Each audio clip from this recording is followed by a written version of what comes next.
Today we are cooking pakbet Tagalog. Our ingredients are quarter of an onion sliced, 4 cloves of garlic sliced, half pound of pork sliced, pumpkin, long beans,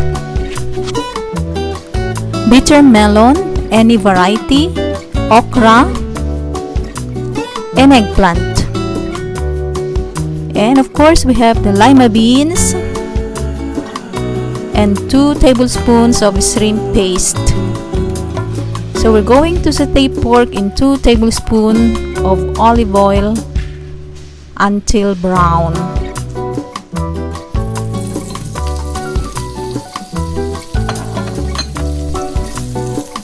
This pork has been boiled, but you can use fresh pork.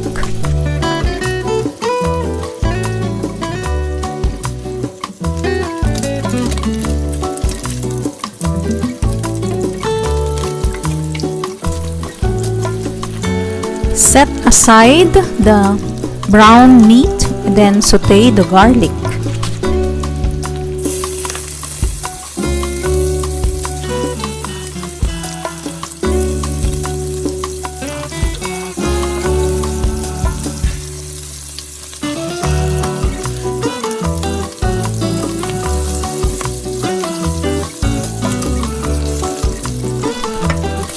Then next is the onion.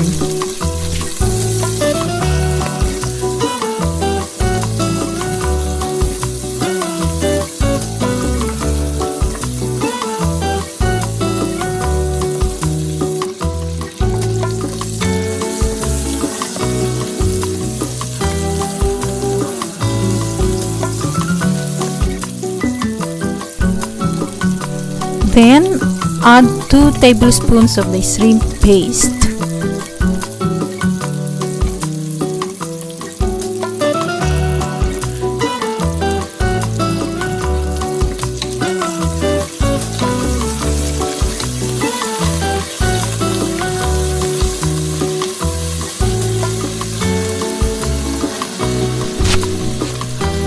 Then we add the vegetables.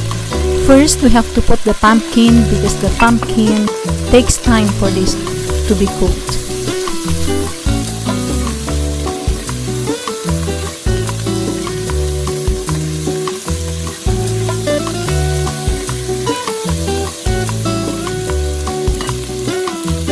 Then add 1 cup of water, cover, and cook the pumpkin for 3 minutes.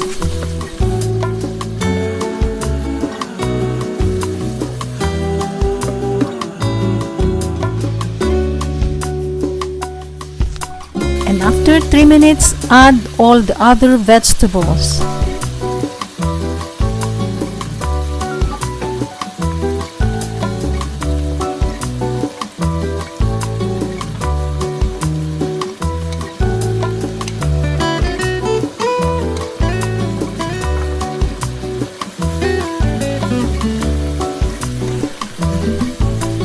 Stir and add 2 more cups of water.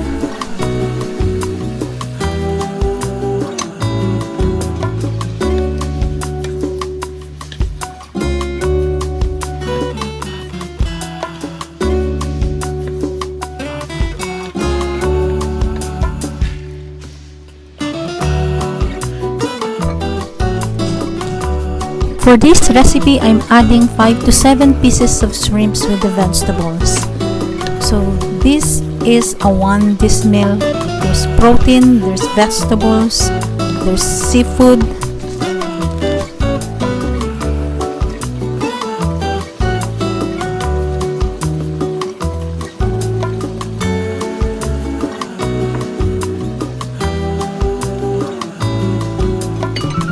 Cook uncovered for another 5 minutes. Then taste, add salt if needed, but the shrimp paste is already salty. So here's the difference between the pakbet and pinakbet. The pakbet is from the Tagalog region. It is stir-fried. It uses shrimp paste and squash, while the pinakbet is from the Ilocos region. It is stewed, uses fermented fish, and no squash. Thanks for watching! Don't forget to like, comment, and subscribe to our channel.